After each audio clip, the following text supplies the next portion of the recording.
Summary: The Power of Experiments, Decision-Making in a Data-Driven World, Michael Luca. Book link. Click here. Here is a summary of the advanced praise for the power of experiments. Kassar Sunstein, a Harvard law professor and co-author of Nudge, calls the book a tremendous achievement and inspiring. He says leaders should use it to make better decisions.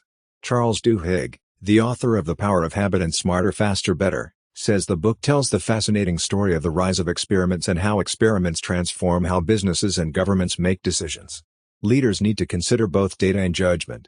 John A. List, an economist at the University of Chicago, calls the book a masterpiece and a manifesto showcasing the deepest revolution in the social sciences in the past 25 years, field experimentation. He says the book is essential for understanding policy, behavioral economics, technology, and life. Gillian Tans, chairwoman of Booking.com, says that systemic experimentation and risk-taking have built great companies. Hal Varian, chief economist at Google, says the book shows how to run experiments, which is essential as more companies move online. Experiments will revolutionize business, both online and off. Susan Athey, an economist at Stanford, calls the book an excellent introduction to experimentation, with case studies highlighting issues from bias to ethics. She says every young business person should understand the experiment. Deval Patrick, former governor of Massachusetts, says leaders who create environments for taking calculated risks get better results. Systemic experimentation and risk-taking have built great companies and societies. Alvin E. Roth, a Stanford and 2012 Nobel laureate economist, says the book will open your eyes about how to distill information from data. Tim Harford, author and journalist, says, "We don't know what we don't know until we try, and the best form of trying is often an experiment." He says the book provides insight into experimentation's past, present, and future.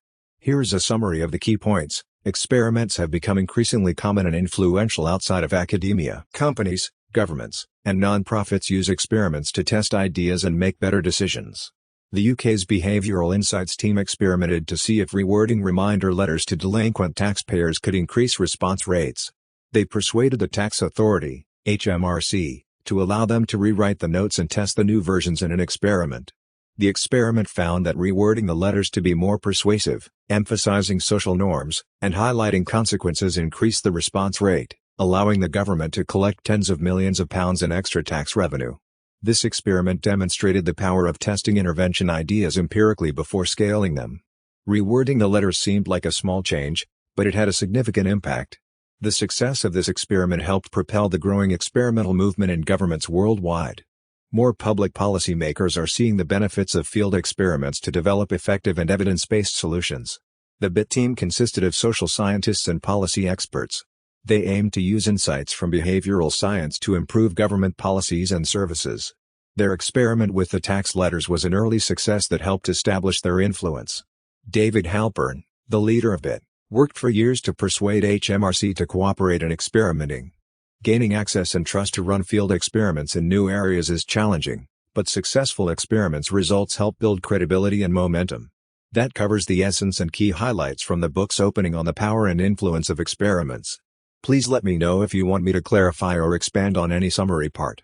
Here is a summary of some of the tax trial results. In the first experiment, adding a single sentence about social norms, for example, 9 out of 10 people in your town have paid their taxes, increased tax payment rates from 35.8% to 37.8%. This amounted to millions of pounds in additional revenue when applied at scale. Further experiments tested different social norm messages and found that the most effective letters referenced the taxpayer's local area or other people with similar tax debts. Using the taxpayer's first name also increased effectiveness. The experiments showed that HMRC's original letter was leaving tens of millions of pounds in potential revenue on the table each year. They increased tax collections significantly by making minor tweaks based on the experimental results. The early success of these simple experiments demonstrated the value of experimentation and behavioral insights to HMRC leaders and policymakers. This helped spur the creation of the Behavioral Insights team and the spread of similar teams in other governments. The anatomy of the tax letter experiment included the following: a control group that received the original letter, treatment groups that received variations of the letter with different social norm messages. The independent variable was the content of the letters. The dependent variable was whether people paid their taxes on time. By comparing the outcomes of the treatment and control groups, they were able to calculate the average treatment effect, the impact of the changes on tax payment rates overall. The experiment was inspired by the biblical story of Daniel, who conducted an early improvised investigation comparing the health of men who ate only vegetables to those who ate the royal court diet. Though primitive, Daniel's experiment inspired later work on controlled experiments and trials. Ambroise Paré conducted one of the earliest experiments comparing treatments in the 1500s. He accidentally found that his homemade salve treated wounds better than the standard boiling oil treatment. James Lind conducted the first controlled clinical trial in 1747, comparing treatments for scurvy. He found that citrus fruits were the most effective. However, adopting this finding took 50 years for the British Navy to embrace. Louis Pasteur tested the effectiveness of vaccines in 1882. He conducted an experiment proving that his anthrax vaccine worked by vaccinating some sheep and not others. The vaccinated sheep survived a lethal dose of anthrax, proving the vaccine's effectiveness. Ronald Fisher developed statistical methods for experiments in the 1920s, including randomization, replication, and blocking. These made experiments more rigorous and scientific. The first randomized control trial was conducted in 1946 by the UK Medical Research Council. They tested streptomycin for tuberculosis and found it increased survival. Randomization became standard for experiments. Hormone replacement therapy for menopause became popular in the 1960s based on observational studies.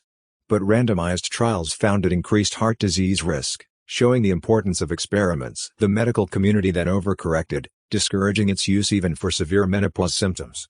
Experiments with a random assignment are critical for determining causal relationships and avoiding biases like selection bias that can affect observational studies. But interpreting the results still requires judgment. The key lessons are: 1. Early experiments began in the 1500s but became more rigorous and widespread starting in the 1800s. 2. Randomized controlled trials are critical for determining causality and avoiding biases. But 3. Interpreting the results of experiments still requires judgment and nuance. Experiments have been influential in advancing medical knowledge and improving human longevity. Medical research funding and the use of experiments have grown substantially. Experiments are now widely used in psychology, economics, business, and policy. Early experimental psychologists studied the mind and behavior. Key figures include Wilhelm Wundt, William James, Edward Titchener, Ivan Pavlov, and B.F. Skinner. Behaviorists focused on observing and manipulating actual behaviors. They rejected studying internal mental processes and instead tried to predict and control behavior. Contemporary psychologists now use new data sources like brain imaging to gain more insight into cognitive reasons for behavior. Social psychology examines how others influence our thoughts, feelings, and actions. Critical social psychologists include Kurt Lewin, Stanley Milgram, and Philip Zimbardo. Their experiments explored topics like conformity and obedience. Experiments have spread from medicine to the social sciences and beyond. They have been crucial for advancing knowledge about the human mind and behavior. Contemporary experimenters can access new data sources and methods that provide more insight than was possible for early psychologists and behaviorists. Psychological experimentation into obedience to authority and conformity grew from a desire to understand human behavior in extreme circumstances like the Holocaust. Stanley Milgram conducted experiments in the 1960s testing how far people would go in obeying orders to harm others. He found that most participants were willing to administer what they believed were dangerous electric shocks to learners when ordered to do so by an authority figure. Philip Zimbardo conducted the Stanford Prison Experiment in 1971. He assigned students to be either guards or prisoners in a mock prison. The experiment quickly spiraled out of control, with guards abusing prisoners and prisoners suffering psychological breakdowns.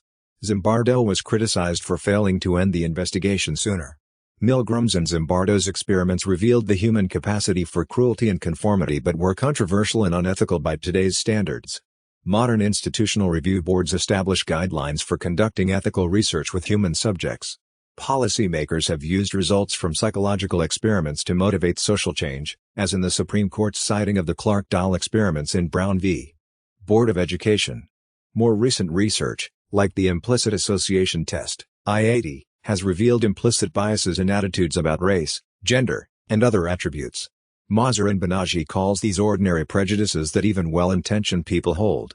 Organizations have used the I-ACT to uncover and work to overcome implicit biases. While limited, experimental approaches have been influential in revealing and addressing issues like prejudice that negatively impact society. Experiments aim to create positive change at their best but risk potential harm if not properly regulated and ethically conducted. Experimental methods became widespread in psychology and economics in the mid-20th century. In psychology, experiments explored human decision-making and led to discoveries like implicit bias. Technology like fMRI allowed psychologists to study the biological basis of behavior. In economics, experiments were initially used to test economic theories. Early examples include investigations on perfect competition, 1948, and oligopolies, 1959. Vernon Smith helped bring experiments into the mainstream of economics. In the 1960s and 70s, he studied market mechanisms like auctions. His experiments found that trading prices matched theoretical predictions, supporting the idea of rational decision-making. Smith developed rigorous methods for economics experiments. Subjects got money for good performance, deception was avoided, and the focus was on markets across many trials, not individuals. Rationality was supported if some issues did poorly, but the market reached equilibrium. Critics argue Smith's methods were too rigid and focused too much on markets, masking irrational individual behavior. The highly structured experiments didn't match real-world experiences. Massive field experiments also became popular, studying policy effects. Examples include negative income tax experiments and health insurance experiments in the 1970s. Though rare, these ambitious studies have informed policy in the field. In summary, experiments revolutionized economics and led to behavioral economics. Different fields developed standards for rationality and good experiments, but experiments became vital for understanding decision-making. Vernon Smith developed ground rules for running economic experiments in the 1950s and 60s. These rules emphasized repetition, controlling for external variables, and avoiding deception. They helped legitimize experimental methods in economics but also initially constrained the influence of psychology. Younger economists like George Lowenstein and Colin Cameron argued for relaxing Smith's rules when needed to study particular questions. The approach depends on the research goal. For example, psychologists may care more about initial reactions, while economists focus on outcomes after learning or repetition. Al Roth and Keith Murnaghan began collaborating in the 1970s, combining Roth's background in game theory and economics with Murnaghan's in social psychology. Their experiments showed how actual behavior departs from the predictions of rational choice theory in systematic ways. They helped lay the groundwork for collaboration between economics and psychology. Roth discussed how insights from lab experiments apply to field experiments as well. For example, multiple investigations are more compelling than single experiments. Generalizing results from one context to another can be challenging. And participants can learn throughout an experiment, so researchers must ensure they understand the task. Daniel Kahneman and Amos Tversky conducted influential research in psychology, identifying systematic errors and biases in human judgment and decision-making. Although they began in psychology, their 1974 paper showed that people are not as rational as assumed in economics. They laid the groundwork for behavioral economics by proving how actual behavior departs from traditional economic assumptions. Kahneman and Tversky conducted research showing that people systematically depart from rationality in their thinking and decision-making. Their research kicked off the development of behavioral economics. Their research showed that people rely on heuristics, or mental shortcuts, that can lead to biases. They also showed how framing effects, how choices are presented, can influence decisions. Their prospect theory challenged standard economic assumptions of rationality. It proposed that people evaluate choices based on potential gains and losses rather than absolute outcomes. This insight has been influential in many fields. Richard Thaler helped further develop the field of behavioral economics. His anomalies column highlighted how human behavior systematically departs from standard economic assumptions. Thaler collaborated with Kahneman and pushed economists to recognize the insights of psychology. Behavioral economics emerged as economists started incorporating psychological insights into their models of human behavior. Experiments have been crucial in documenting how human behavior departs from standard economic theory. As behavioral economics has developed, experiments have allowed for testing ideas and applications. The work of these critical figures, Kahneman, Tversky, Thaler, and others, has been highly influential. Their research has transformed fields like economics, finance, marketing, medicine, and policymaking. Insights from behavioral economics are being applied to solve real-world problems. Behavioral and experimental economics have helped inspire a new generation of scholars who have brought psychology to economics. Richard Thaler's work popularizing behavioral economics led to creation of the Behavioral Insights team and a broader behavioral insights movement. Field experiments, including natural field experiments, have become increasingly popular in economics since the 1990s. Michael Kramer helped popularize field experiments in development economics to evaluate the impact of educational interventions.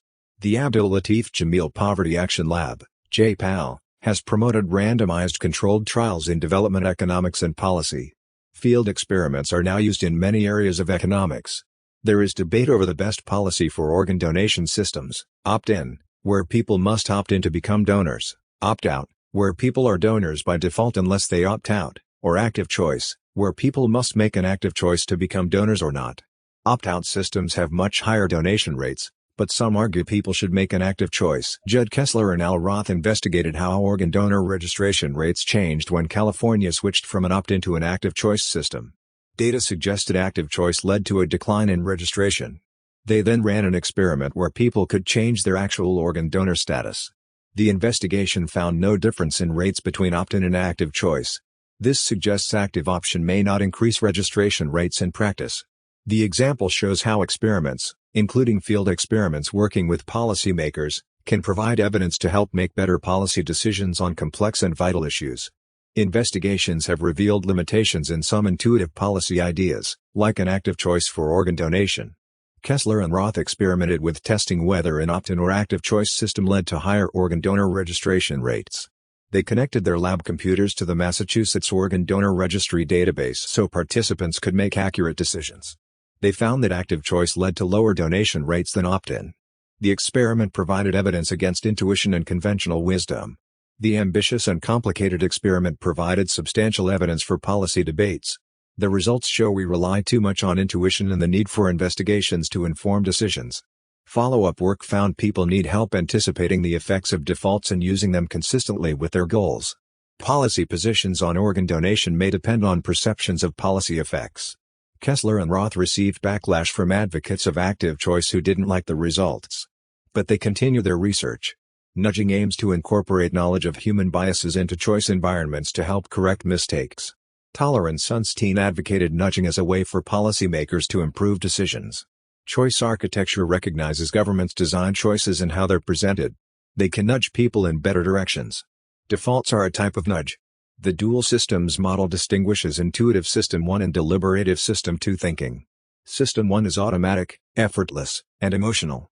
System 2 is conscious, logical, and effortful. We often rely on System 1. Nudging aims to redesign choice environments to guide better choices. It shifts debiasing from individuals to choice architects. Context matters for nudges, design choices matter, and small changes can have significant impacts. Unintended consequences often arise and vary across situations. Evidence suggests defaulting people into 401k has increased both savings and debt. The experiment proved that opt-in organ donation policies could be more effective than active choice. The researchers faced backlash but continued researching. The concept of nudging and choice architecture recognizes the role of choice designers in influencing decisions. But nudges must be tailored to context, and unintended consequences may arise. Evidence shows even well-intentioned nudges like 401k defaults may have mixed effects. The idea that defaults work wasn't sufficient for the nudge unit to act on.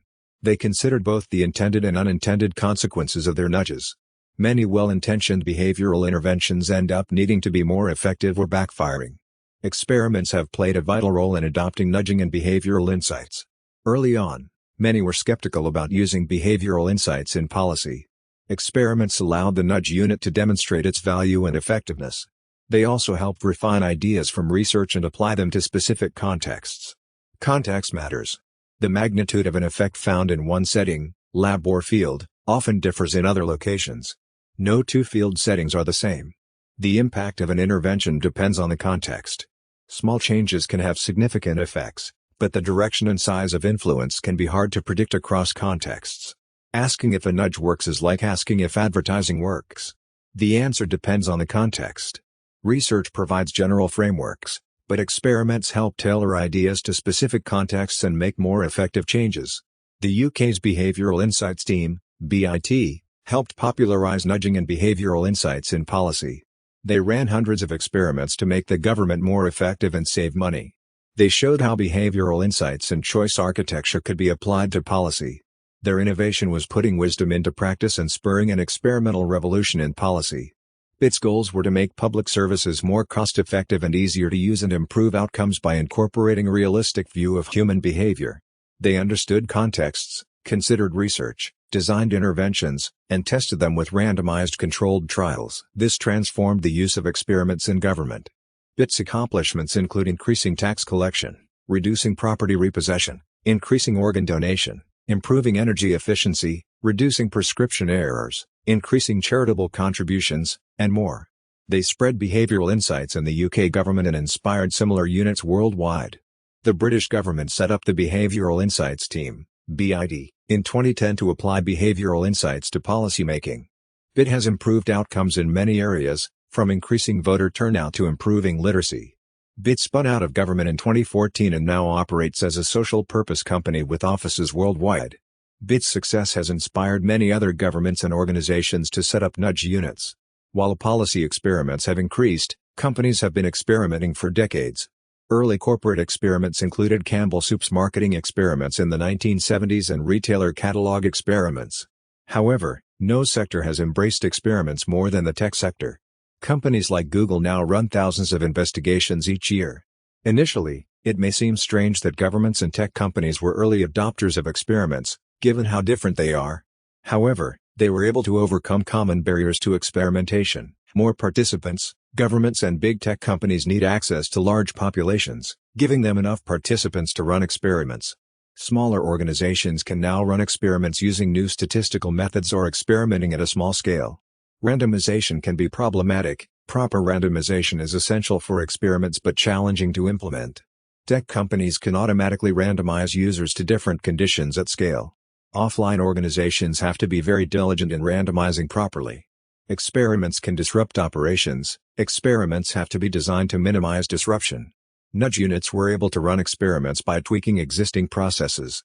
Tech companies can also run minimally disruptive experiments by testing small website changes. Results can be hard to interpret. Strong statistical knowledge is needed to analyze results properly. Tech companies have access to lots of data and analytically sophisticated employees. Nudge units worked with academic partners to build their expertise. Organizational barriers, a culture of experimentation and openness to failure is essential. Both nudge units and tech companies fostered a culture where evidence is valued over intuition. Leadership support and incentives for investigation also help overcome organizational barriers. In summary, early adopters of experiments like BIT and tech companies overcame common barriers by accessing large samples, properly randomizing, running minimally disruptive experiments, having solid analytical expertise, and building a culture of experimentation. Their success teaches how other organizations can implement a culture of experimentation. Experimentation requires comparing different interventions by randomly assigning subjects to conditions. This helps determine if an observed effect is caused by the intervention and not some other factor. Governments and tech companies realized that their digital communications with citizens and customers were easy to randomize, making experiments more feasible. Platforms like Google, Facebook, and Amazon can easily vary what different users see and track the effects. Lack of data used to be a barrier to experimentation, but the digital age has made tracking outcomes for some metrics easier. However, choosing the right metrics remains challenging. Data audits and using multiple data sources can help. Decision makers' unpredictability and overconfidence in one's ability to predict effects are barriers to experimentation. But work in psychology and experience in tech has shown that small changes can have significant, unpredictable effects on behavior. In tech, simple online experiments are easy to run by showing different web pages or features to other users. Rapid adaptation allows companies to see that small changes matter. If Google wanted to test different ad backgrounds, intuitions might favor blue or yellow, but experiments could reveal surprising results. Google and other tech companies routinely experiment to overcome overconfidence and unpredictability. Experiments are becoming more common as barriers have decreased, especially for governments and tech companies. But choosing good metrics and being aware of limitations remains essential. Summary: tech companies like Google, Amazon, Facebook, and Booking.com run thousands of experiments yearly to test product designs and make data-informed decisions. Experiments have generated significant financial returns for tech companies. For example, experiments increased profits for Microsoft, Yahoo, Amazon, and StubHub. Experiments have also saved companies money by showing that some expensive programs were ineffective. Early e-commerce platforms facilitated anonymous transactions, which reduced discrimination. However, Newer platforms like Airbnb that incorporate personal profiles and allow for subjective host acceptance/rejection of guests have the potential to enable discrimination. In 2011, new studies found evidence of discrimination against black hosts and guests on Airbnb. Black hosts earned less than white hosts for similar listings, and black guests had a lower chance of booking a stay than white guests. In response, Airbnb made changes to reduce discrimination and promote inclusion. They instituted a non-discrimination policy, removed guest photos, and made other changes. Discrimination persists but has declined. The story shows how tech companies need to consider how design choices and policies can enable discrimination and work to promote fairness and inclusion. More than simply facilitating anonymous transactions is required. Companies must enact non-discrimination policies and changes to platform design. Airbnb initially penalized hosts for rejecting guest requests to build trust between hosts and guests on the platform. However, after a high-profile incident in which a host's property was damaged, Airbnb removed these penalties and allowed hosts to reject guests when they felt uncomfortable. Airbnb has since experimented with different options for penalizing hosts for refusing guests. In contrast, Expedia is a travel site where hotel managers simply list room availability, and virtually anyone can book with a credit card. Airbnb's approach is different in that it gives more discretion to hosts in choosing guests, enabling discrimination. Two researchers, Luca and Ben Edelman, studied Airbnb's trust-building mechanisms. They noticed that Airbnb's profiles and policy allowing hosts to reject users could enable discrimination based on attributes like race. They shared their analysis with Airbnb, but the company denied any discrimination was occurring. In 2014, Reed Kennedy, a black entrepreneur, found his requests on Airbnb were repeatedly rejected. He suspected discrimination and contacted Airbnb. Airbnb assured him the rejections were due to something other than his race but suggested he get references, use Instant Book, and reach out to hosts again. They offered him a $100 voucher and said he seemed like a nice guy based on his picture. Luca, Edelman, and Dan Tversky then conducted an experiment sending 6,400 Airbnb host requests from guests with distinctively white or black-sounding names but otherwise identical profiles. They found that recommendations from black-sounding guests were 16% less likely to be accepted, indicating discrimination across neighborhoods and listing types. Airbnb continued to deny discrimination was an issue, exploiting ambiguity and non-experimental evidence to avoid addressing the problem. Luca et al.'s experiment proved that discrimination occurred on Airbnb's platform. Our experiment showed that discrimination on Airbnb was concentrated among hosts with no prior experience hosting black guests. Their prejudice seemed to stem from general stereotypes and racism rather than experience. The results of our experiment led to public pressure on Airbnb from users, journalists, and government officials. Airbnb could no longer deny there was discrimination on their platform. Airbnb hired a task force to address the issue, including civil rights leaders and academics. The task force proposed eliminating names and pictures, keeping them but making other changes, or doing nothing. Airbnb chose the middle option. They kept names and pictures but tried to reduce discrimination in other ways, like increasing instant booking and removing some host pictures. They committed to making 1 million listings instantly bookable. We appreciate Airbnb conducting experiments to test solutions, but we wish they were more transparent with the results and the trade-offs they made. More transparency is needed. Regulators can now conduct their experiments to monitor discrimination on Airbnb. Airbnb has continued evolving its design, like hiding guest pictures from hosts until after they accept a booking. Overall, experiments have been crucial to identifying, understanding, and addressing discrimination on Airbnb. Experiments can illuminate problems and drive improvement. Companies, governments, and researchers need to make better use of experiments. Here is a summary of the key points. Experiments provide solid evidence to test theories and understand the mechanisms behind observed patterns. The Airbnb experiment tested theories about discrimination and showed it was not due to host experiences. Experiments help determine the magnitude of effects and the trade-offs involved in design changes. The initial Airbnb experiment found a 16% discrimination gap. Follow-up experiments could have chosen the level of remaining discrimination after changes, but Airbnb did not release that data. Experiments help evaluate new policies and changes. Airbnb's changes likely interacted, so assessing the change's overall impact was valuable. Experiments can be a fact-finding method when no clear theory exists. They are a way to check that nothing is broken or missed. For example, they are testing different fonts on eBay. Google is an advertising platform that makes money by selling ads alongside search results. Businesses can bid to have their ads shown for specific search terms. While lucrative for Google, it's unclear if buying Google Ads benefits the advertisers. eBay spent $50 million yearly on Google Ads for brand-related terms like eBay. An experiment found this was wasted mainly because people who clicked the ads would likely have connected the first organic search result. eBay especially just substituted free organic clicks for paid ad clicks. The eBay example shows the danger of relying on correlations without considering alternative explanations. The correlation between ad clicks and purchases was misleading. Ads were more effective for less eBay-savvy users and less commonly searched terms, suggesting ads provide more information value in those cases. eBay's experiment found that halting search ads did not significantly impact revenue, calling their search ad strategy into question. However, other companies did not learn from eBay's experiment and ran their experiments.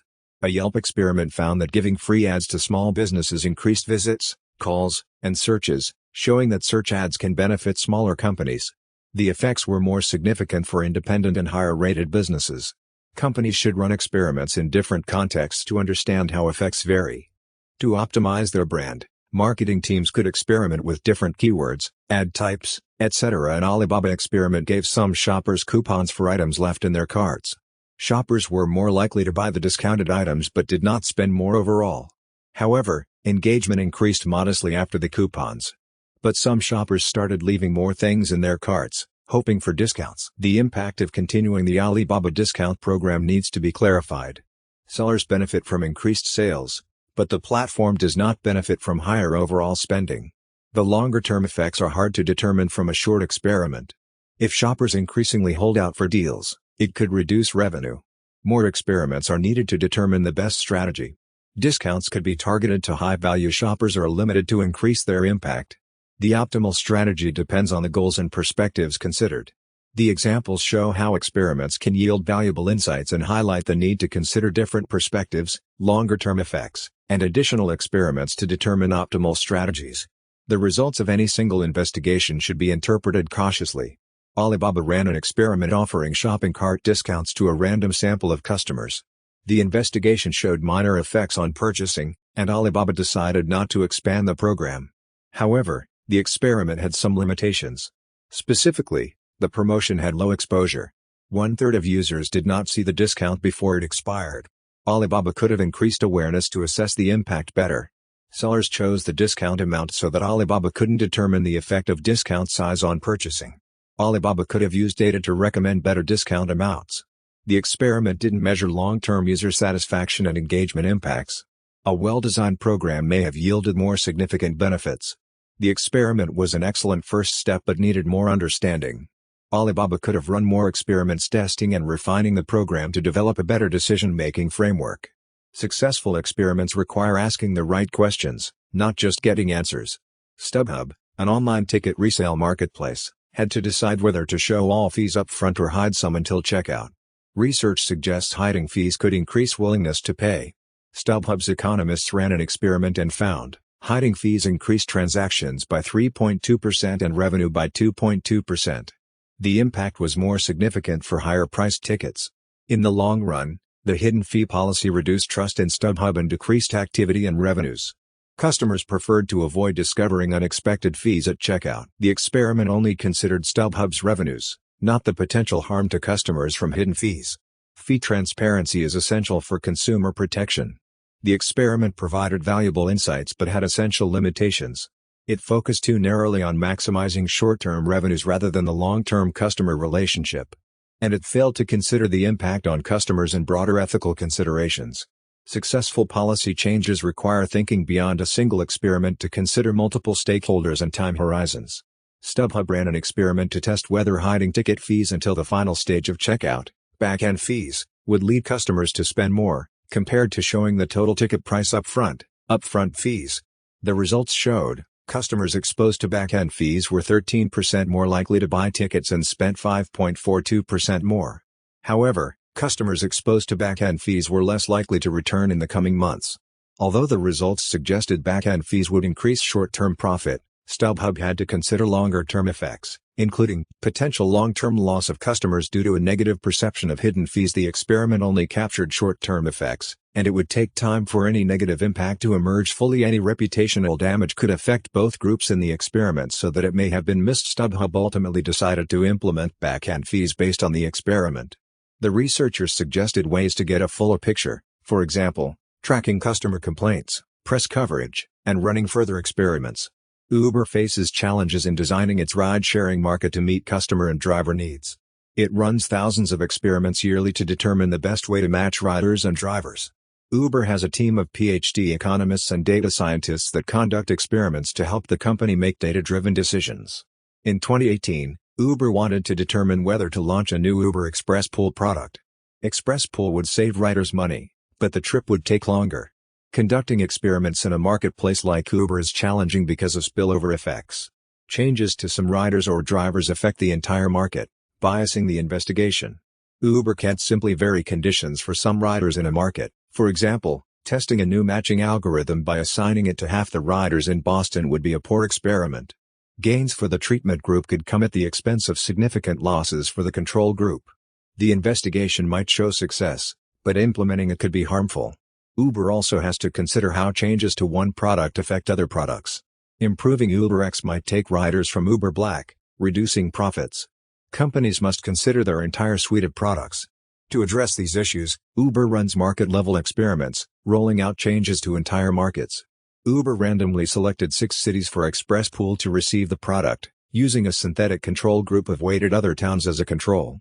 The Express Pool experiment showed it would benefit business, and Uber launched it widely. But Uber continues experimenting to improve the product, varying factors like rider wait times. The correct parameters likely differ across cities and contexts. Due to the complexity, economists and data scientists are well suited to handle Uber's experiments. The experiments help Uber innovate, starting with low-cost gathering methods, piloting in a few cities, then more extensive market experiments to refine and reiterate.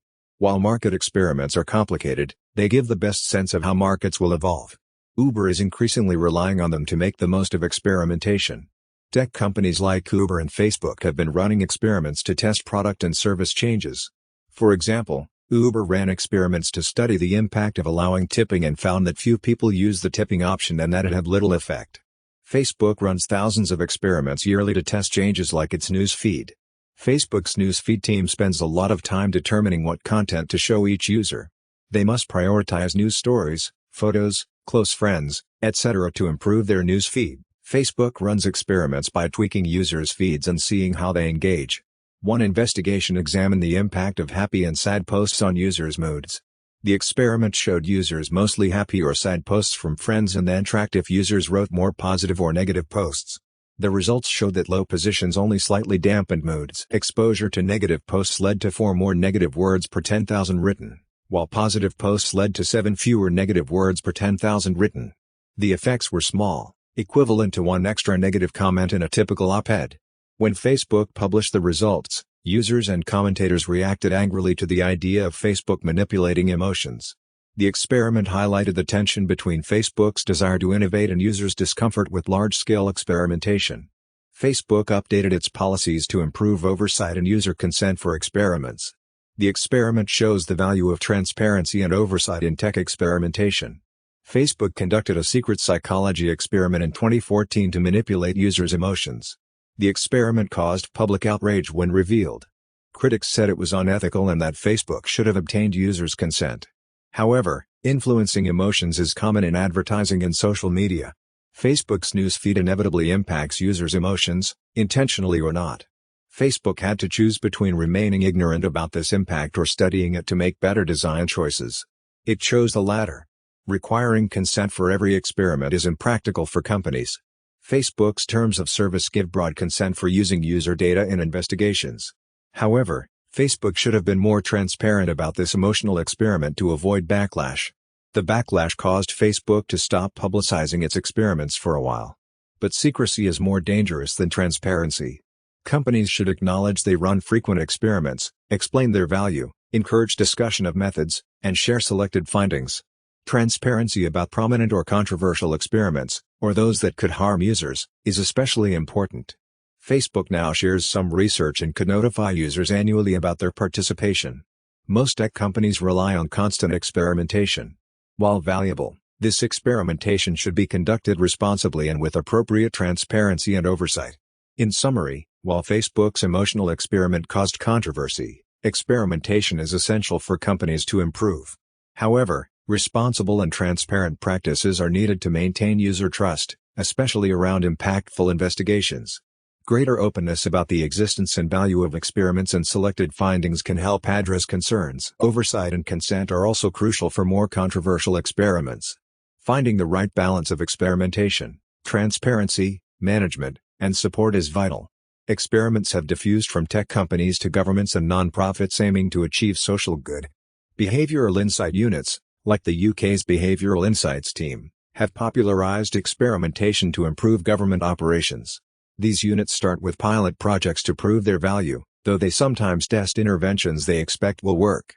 Over time, replication of successful experiments, like the tax letter, aims more to provide proof of concept.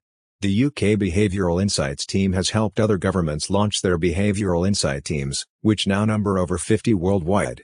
Annual conferences and organizations like Ideas 42 have also promoted behavioural insights and experimentation. While some are non-profits, large consulting firms are also interested in this area. Experiments serve multiple objectives for these organizations, determining what works, demonstrating value, and achieving policy goals. Voter turnout campaigns have also come to rely more on experimentation. Historically, many experts offered advice to increase turnout despite little evidence. In the 2000s, academics began experimenting and found that some standard practices needed to be more effective or counterproductive. Campaigns have since become more receptive to evidence from randomized experiments. For voter turnout, experimenters tested interventions like door knocking, phone banking, direct mail, and social pressure and found some approaches effective while others backfired or showed no impact. Campaigns have used these insights, and new companies now specialize in evidence-based turnout experiments and advice. Experimentation in the public sector and politics shows how the experimental approach has spread and the benefits of testing assumptions, even for interventions that initially appear helpful. A practical mindset can uncover new insights and more effective solutions. Researchers have conducted experiments since the 1920s to determine what motivates people to vote. In the 1990s, Alan Gerber and Donald Green ran experiments showing in-person contact was most effective. In the 2000s, Todd Rogers became interested in using behavioral science to help Democrats win elections. He joined the Analyst Institute, which used field experiments to find proven ways to interact with voters. Rogers ran hundreds of proprietary experiments to increase voter turnout and support for progressive candidates. He used experiments to show that standard practices were wrong and his organization's approaches were suitable. For example, in 2007, he tested having people make concrete plans to vote and found it increased turnout. By 2008, Rogers' techniques, like plan making and emphasizing high expected turnout, became standard for left-leaning campaigns. His work countered the 2004 Kerry campaign's focus on a low turnout. Rogers' experiments transformed campaigning, though they aimed to help one party. While increasing turnout is good, a partisan approach risks manipulating who votes. This summary articulates the essential details, events, and arguments regarding using field experiments to influence voter turnout, especially by Todd Rogers and the Analyst Institute. It touches on the potential pros and cons of this work. The summary is coherent and flows logically from one idea to the next. Todd Rogers moved from political campaign work to academia, joining Harvard's Kennedy School of Government in 2011. There, he joined a growing group of scholars studying how to apply behavioral insights to education, health, and finance. Two of Rogers' colleagues, Ben Castleman and Lindsay Page, conducted experiments to help reduce summer melt, where high school students fail to enroll in college after graduating. They found that proactively contacting students over the summer and helping them with financial aid forms and deadlines increased college enrollment, especially for low-income students. Castleman and Page have gone on to conduct more research on supporting students through the transition to college. Rogers himself has focused on reducing student absenteeism. He sent parents different information about their child's attendance in one experiment. They are simply sending parents reminders about the importance of attendance, and their child's absences reduced total absences by 6% and chronic absenteeism by over 10%. Adding social comparison information did not further improve attendance. Rogers has learned from these studies, developing tools to identify better families dealing with serious medical issues and address parent concerns. His work shows the need to test ideas in new areas and anticipate unintended consequences. Rogers and others apply behavioral insights to improve education, health, and finance. Their work highlights the potential for low-cost, scalable interventions to address social problems. However, these interventions also require continual testing and refinement to achieve their goals and avoid unintended effects. Experiments in school districts help identify effective and ineffective aspects of interventions before comprehensive implementation. Todd Rogers and collaborators ran an experiment in 10 California school districts on using mailings and attendance supporters to improve student attendance, especially in early grades. Mailings emphasizing attendance importance and providing student absence data reduced absences by 7.7% and chronic absenteeism by 14.9%. Adding attendance supporters did not further improve attendance. Other experiments using text message reminders and automatic enrollment also improved attendance. Experiments help refine general findings to specific contexts. Though research shows social norms can affect behavior, experiments showed social comparison mailings were ineffective here. Experiments identify the most effective strategies for a given situation. Angela Duckworth's research on grit, passion and perseverance for long-term goals showed it predicts success. Educators hoped grit could be taught. Experiments explored growth mindset, belief abilities can be developed, and deliberate practice, focused effort to improve interventions. A growth mindset intervention raised 9th graders' GPAs by 0.13 points. Deliberate practice training raised 6th and 7th graders' GPAs by 0.1 points. Though gains seem small, the intervention's low cost and short time make them promising. The findings help schools apply research on grit and growth mindset effectively. Rise of randomized controlled trials in education. The growing interest in experiments to directly test and inform education policies and practices. Defined benefit retirement plans guarantee payouts, transferring risk to the provider. Defined contribution plans fixed contributions, sharing risk and investment decisions with individuals. Most retirement funds were in defined benefit plans until recently. The opportunity, or burden, to make investments shifts to the employee in defined contribution retirement plans. Employees have to participate voluntarily and contribute. Even when employers offer generous matches, many employees refrain from participating due to present bias, overvaluing current costs/benefits over future ones, and forgetfulness. Researchers have experimented with ways to increase retirement plan participation and contributions. Providing information about the benefits of participation, changing the default to automatic enrollment, offering a plan to increase contributions gradually, and incentivizing attendance at information sessions have all helped increase participation and savings rates. Similar present bias and forgetfulness lead to problems with health behaviors and medication adherence. Researchers have used lotteries, temptation bundling, coupling desirable activities with health behaviors, planning prompts, and other strategies to improve health behaviors. These techniques harness the knowledge of cognitive biases to help motivate better long-term decision-making. Catherine Milkman and Angela Duckworth, professors at the University of Pennsylvania, collaborated to propose the Behavior Change for Good (BCFG) project in response to a MacArthur Foundation proposal call. The goal of BCFG was to use field experiments to create durable, lasting at least 1 year, positive behavior change in health, education, and savings. Milkman and Duckworth wanted to work with organizations and researchers to identify effective behavioral interventions and test them on large groups of people. They aimed to develop a coordinating organization to oversee many simultaneous field experiments across domains. BCFG would build on decades of behavioral science research and aim to generate new academic research to guide intervention development. Milkman and Duckworth brought complementary expertise, focusing on judgment, decision-making, grit, and motivation. They identified 3 key goals: develop behavioral intervention ideas with researchers, find many potential study participants, and create a coordinating organization. BCFG aimed to complement and expand existing field experiments initiatives like JPAL and the Harvard Behavioral Insights Group by focusing specifically on behavior change research. In health, BCFG aimed to improve gym attendance, reduce smoking, increase medication adherence, encourage walking, and promote healthy eating.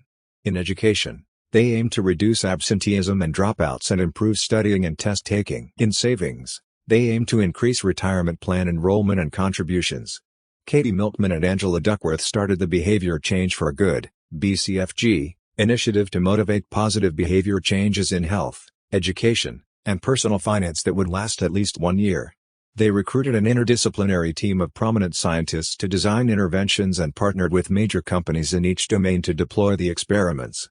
In the health domain, they partnered with 24 Hour Fitness and Blink Fitness to test interventions for increasing exercise frequency. The interventions were deployed through a web platform called Step Up. The scientists proposed interventions to encourage exercise, and BCFG handled the logistics of implementing and evaluating them. Some short-term interventions did not produce lasting changes, highlighting the importance of longer-term tracking.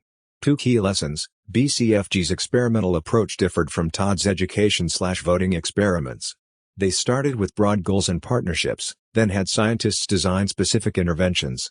Todd's were more targeted. Short-term outcomes can be misleading. Longer-term tracking is valuable for identifying interventions that produce lasting changes. The results are still being analyzed, but the initiative shows the potential of large-scale experimentation and public-private partnerships to motivate behavior change. However, behavior change is extremely challenging, as Angela noted. The summary highlights the vision and overall process behind BCFG, the health domain interventions, and partners, critical lessons learned, and notes that the full results are still pending, but the approach is promising. The paragraphs cover the recruitment of scientists and company partners, the web platform for deploying interventions, examples of exercise interventions, the difference between BCFG's and Todd's experimental approaches, the importance of longer-term tracking, and perspectives from Katie and Angela. The authors argue that some experiments focus more on academic novelty than real-world impact.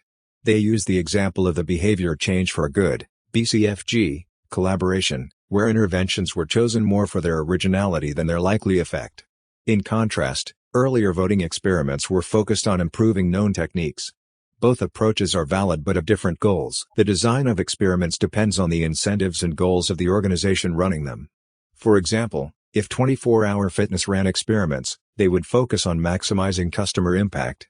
Companies may join collaborations like BCFG to gain new ideas and of costs borne by others, even if the research questions are not perfectly aligned with the company's interests.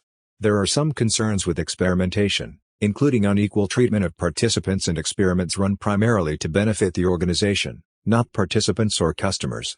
However, experimentation should be viewed as a way to learn and improve over the long run.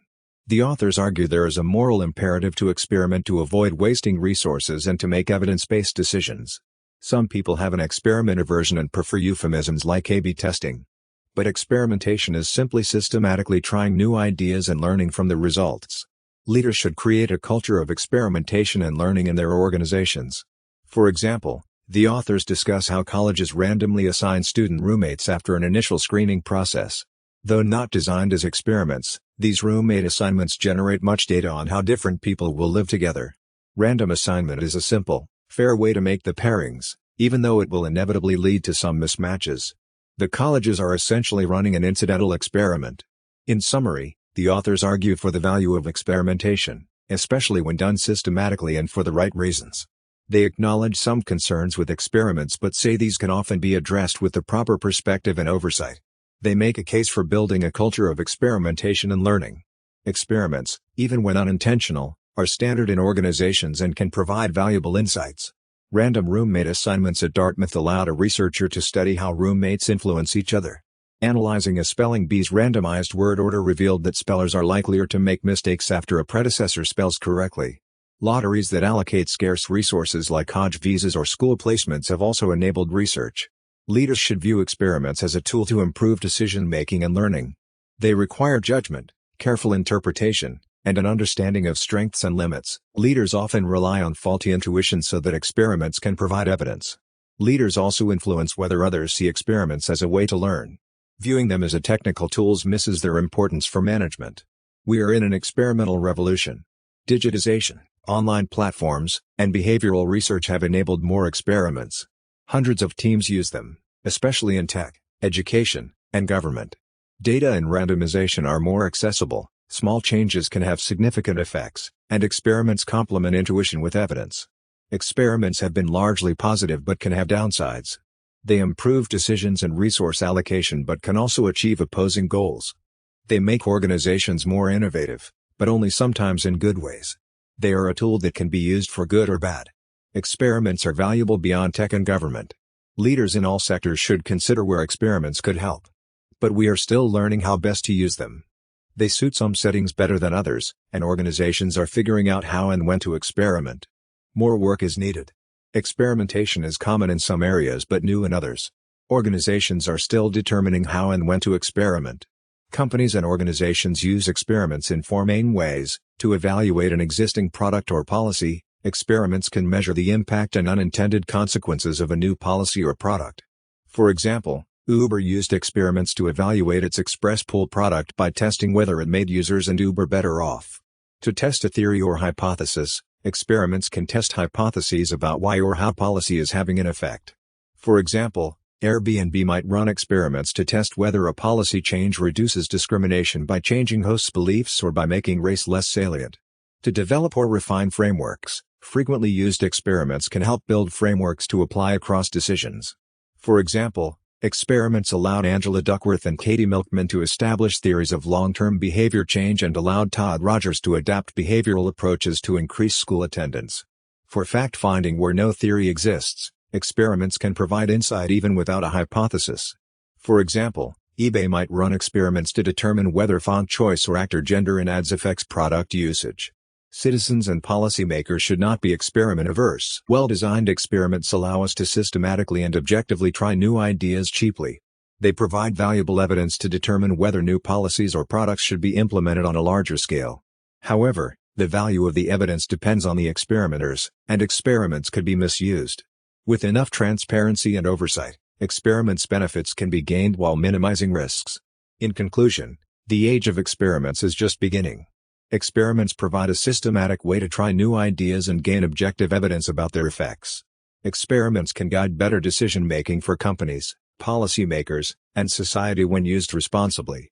Here is a summary of the sources. The summary focuses on key themes from different sources, including implicit association tests that measure unconscious attitudes, Greenwald et al., Banerjee, Experimental Economics Using Controlled Experiments, Chamberlain, Smith, Roth, Loss Aversion and Defaults, Kahneman and Damp, Tversky, Pope and Damp, Schweitzer, Thaler, Field Experiments in Developing Countries, Banerjee et al., Kramer, Defaults and Organ Donation, Johnson and Damp, Goldstein, Investigations at Companies to Improve Products and Services, Eastlack and Damp, Rao, Kohavi, Experiments Detecting Discrimination, Bertrand and Damp, Mullinaton, Edelman and Damp, Luca, Murphy, Price Experiments on E-commerce Platforms, Zhang et al., Dye and Damp, Luca, Price Salience and Shrouded Attributes, Gavaitz and Damp, Leibson, Blake et al., Experiments with Social Networks and Emotions, Kramer et al., Facebook, Voter Mobilization Experiments, Gusnell, Green and Damp, Gerber, Rogers et al. The sources cover experiments in psychology, economics, business, public policy, and more. The experiments explore preferences, choice, discrimination, pricing, and voting. The studies utilize field, lab, online, and social network experiments. Here is a summary of the chapters on social pressure, student absenteeism, and behavior change. Chapter 12 describes a field experiment conducted during the 2012 French presidential election. The researchers sent mailers to voters either appealing to their sense of civic duty or threatening social sanctions to see which was more effective in increasing voter turnout. Appeals to civic duty had no significant effect.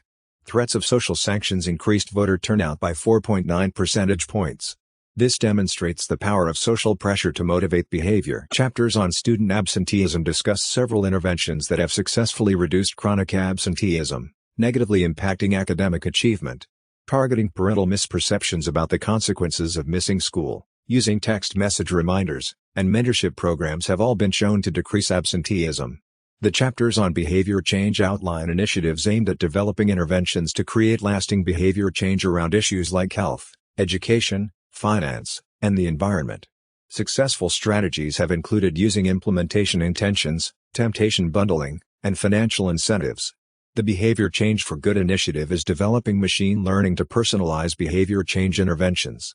Studies show people have aspirational goals around health, education, and finance but often need follow-through. Behavioral science insights can be leveraged to help bridge this intention-action gap. In summary, social pressure, targeted interventions, Financial incentives and behaviorally informed strategies have been shown to effectively motivate changes in important behaviors like voting, attending school, exercising, and saving money. With further refinement and personalization, these approaches offer promise for addressing societal challenges linked to human behavior. Here's a summary of the sources. The New England Journal of Medicine article examines the decrease in U.S. deaths from coronary disease from 1980 to 2000. The decline is attributed to changes in risk factors and medical treatments. Frank Napolitano discusses insights from his experience conducting case interviews. Blink Fitness is a gym chain with over 70 locations that aims to provide an affordable, high-quality fitness experience. An interview with Ellen Ragaman provides her perspective. A Freakonomics radio episode examines how to launch a behavior change revolution through initiatives like committing to a goal, measuring progress, and harnessing social support. The book The Progress of Experiment examines the history of therapeutic experimentation in the U.S. from 1900 to 1990. Several studies examine peer effects, including a study finding that college roommates' GPAs were correlated, a study showing peers impact math test performance at the National Spelling Bee, and a study finding the Hodge pilgrimage promotes tolerance. A study found that a school choice lottery in Chicago impacted students' achievement, attendance, and behavior. The Abdul Latif Jameel Poverty Action Lab, JPAL, promotes evidence-based policymaking by conducting randomized evaluations of social programs in development economics. A/B testing allows experimenting with different versions of something to determine the most effective option. Companies like Google, Amazon, and eBay rely on experimentation and A/B testing. Advertising experiments assess the efficacy, size, and platform of ads. Google found search ads and keyword ads to be effective. Airbnb faced issues with discrimination against African American guests. They made changes to their platform and policies to help address discrimination. Alibaba, a large e-commerce company in China, has experimented with discounts, shopping cart features, and program changes to improve customer experience. Amazon and tech companies experiment at a massive scale to optimize services. The Analyst Institute works with Democratic campaigns to rigorously test strategies and messages. Anonymity on the internet can enable undesirable behavior but also benefits like increased honesty. The availability heuristic refers to relying on information that comes readily to mind when making judgments. Behavioral economics integrates psychology and economics, challenging assumptions of rationality. Governments and companies are increasingly applying behavioral insights. Behavioral experiments aim to change behavior or test economics, education, health, and governance interventions. Approaches include simplifying messages, changing default options, and leveraging social influences. The Behavioral Insights team pioneered the use of behavioral insights in British policymaking. They focus on low-cost, non-regulatory interventions. Bernardini, Hunt, and other behavioral economists study biases and heuristics in judgment and decision-making. The book Behavior Change for Good outlines an approach to designing behavior change interventions using concepts like barriers, motivation, triggers, and feedback. Carol Dweck's research shows how a growth mindset that intelligence can be developed leads to better outcomes than a fixed mindset. Book link click here.